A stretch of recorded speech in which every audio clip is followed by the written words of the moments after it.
जय श्री राम मेरे प्यारे भक्तों। आज श्याम के रामायण पाठ में आप सभी का स्वागत है। आइए शुरू करते हैं रामचरितमानस बालकांड के 355वें दोहे के हिंदी अनुवाद से। लड़के थके हुए नींद के वश हो रहे हैं, इन्हें ले जाकर शयन कराओ। ऐसा कहकर राजा श्री रामचंद्र जी के चरणों में मन लगाकर विश्राम भवन में चले गए। राजा के स्वभाव से ही सुंदर वचन सुनकर रानियों ने मणियों से जड़े सुवर्ण के पलंग बिछवाए। गद्दों पर गौ के दूध के फेन के समान सुंदर एवं कोमल अनेकों सफेद चादरें बिछाई। सुंदर तकियों का वर्णन नहीं किया जा सकता। मणियों के मंदिर में फूलों की मालाएं और सुगंध द्रव्य सजे हैं। सुंदर रत्नों के दीपक को और सुंदर चदोवे की शोभा कहते नहीं बनती।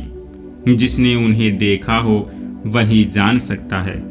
इस प्रकार सुंदर सैया सजाकर माताओं ने श्री रामचंद्र जी को उठाया और प्रेम सहित पलंग पर पौढ़ाया। श्री राम जी ने बार बार भाइयों को आज्ञा दी, तब वे भी अपनी अपनी सैयाओं पर सो गए। श्री राम जी के सांवले सुंदर कोमल अंगों को देखकर सब माताएं प्रेम सहित वचन कह रही हैं। हे तात, मार्ग में जाते हुए तुमने बड़ी भयावनी ताड़का राक्षसी को किस प्रकार से मारा। बड़े भयानक राक्षस जो विकट योद्धा थे और जो युद्ध में किसी को कुछ नहीं गिनते थे, उन दुष्ट मारीच और सुबाहु को सहायकों सहित तुमने कैसे मारा। हे तात, मैं बलैया लेती हूँ। मुनि की कृपा से ही ईश्वर ने तुम्हारी बहुत सी बलाओं को टाल दिया। दोनों भाइयों ने यज्ञ की रखवाली करके गुरुजी के प्रसाद से सब विद्याएं पाई।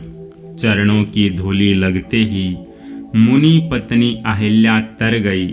विश्व भर में यह कीर्ति पूर्ण रीति से व्याप्त हो गई। कच्छप की पीठ, वज्र और पर्वत से भी कठोर शिवजी के धनुष को राजाओं के समाज में तुमने तोड़ दिया। विश्व विजय के यश और जानकी को पाया और सब भाइयों को ब्याह कर घर आए।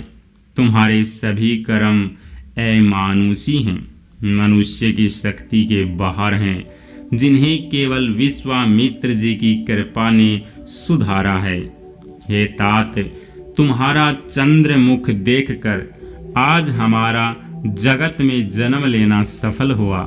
तुमको बिना देखे जो दिन बीते हैं, उनको ब्रह्मा गिनती में न लावें, हमारी आयु में शामिल न करें। विनय भरे उत्तम वचन कहकर श्री रामचंद्र जी ने सब माताओं को संतुष्ट किया। फिर शिवजी, गुरु और ब्राह्मणों के चरणों का स्मरण कर नेत्रों को नींद के वश किया, अर्थात वे सो रहे। नींद में भी उनका अत्यंत सलोना मुखड़ा ऐसा सोह रहा था मानो संध्या के समय का लाल कमल सोह रहा हो। स्त्रियां घर घर जागरण कर रही हैं और आपस में एक दूसरी को मंगलमयी गालियां दे रही हैं। रानियां कहती हैं, हे सजनी, देखो आज रात्रि की कैसी शोभा है, जिससे अयोध्यापुरी विशेष शोभित हो रही है। यूं कहती हुई सासुएं सुंदर बहुओं को लेकर सो गई, मानो सर्पों ने अपने सिर की मणियों को हृदय में छिपा लिया है। प्रातःकाल पवित्र ब्रह्म मुहूर्त में प्रभु जागे। मुर्गे सुंदर बोलने लगे। भाट और मागधों ने गुणों का गान किया तथा नगर के लोग द्वार पर जोहार करने को आए।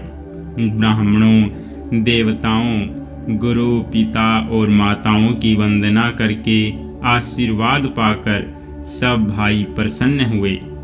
माताओं ने आदर के साथ उनके मुखों को देखा। फिर वे राजा के साथ दरवाजे बाहर पधारे। स्वभाव से ही पवित्र चारों भाइयों ने सब शौच आदि से निवृत्त होकर पवित्र सरयू नदी में स्नान किया और प्रातः क्रिया, संध्या वंदन आदि करके वे पिता के पास आए। राजा ने देखते ही उन्हें हृदय से लगा लिया। तदंतर वे आज्ञा पाकर हर्षित होकर बैठ गए। श्री रामचंद्र जी के दर्शन कर और नेत्रों के लाभ की बस यही सीमा है, ऐसा अनुमान कर सारी सभा शीतल हो गई, अर्थात सबके तीनों प्रकार के ताप सदा के लिए मिट गए। फिर मुनि वशिष्ठ जी और विश्वामित्र जी आए। राजा ने उनको सुंदर आसनों पर बैठाया और पुत्रों समेत उनकी पूजा करके उनके चरणों लगे। दोनों गुरु राम जी को देखकर प्रेम में मुग्ध हो गए। वशिष्ठ जी धर्म के इतिहास कह रहे हैं और राजा रनिवास सहित सुन रहे हैं, जो मुनियों के मन को भी आगमय है। ऐसी विश्वामित्र जी की करनी को वशिष्ठ जी ने आनंदित होकर बहुत प्रकार से वर्णन किया। वामदेव जी बोले, ये सब बातें सत्य हैं। विश्वामित्र जी की सुंदर कीर्ति तीनों लोकों में छाई हुई है। यह सुनकर सब किसी को आनंद हुआ। श्री राम लक्ष्मण के हृदय में अधिक उत्साह हुआ। नित्य ही मंगल, आनंद और उत्सव होते हैं। इस तरह आनंद में दिन बीतते जाते हैं। अयोध्या आनंद से भरकर उमड़ पड़ी। आनंद की अधिकता अधिक बढ़ती ही जा रही है। शुभ मुहूर्त शोध कर सुंदर कंगन खोले गए। मंगल, आनंद और विनोद कुछ कम नहीं हुए। इस प्रकार नित्य नए सुख को देखकर देवता सिहाते हैं और अयोध्या में जन्म पाने के लिए ब्रह्मा जी से याचना करते हैं। विश्वामित्र जी नित्य ही चलना अपने आश्रम जाना चाहते हैं, पर रामचंद्र जी के स्नेह और विनयवश रह जाते हैं। दिनों दिन राजा का 100 गुना भाव देखकर महामुनिराज विश्वामित्र जी उनकी सराहना करते हैं।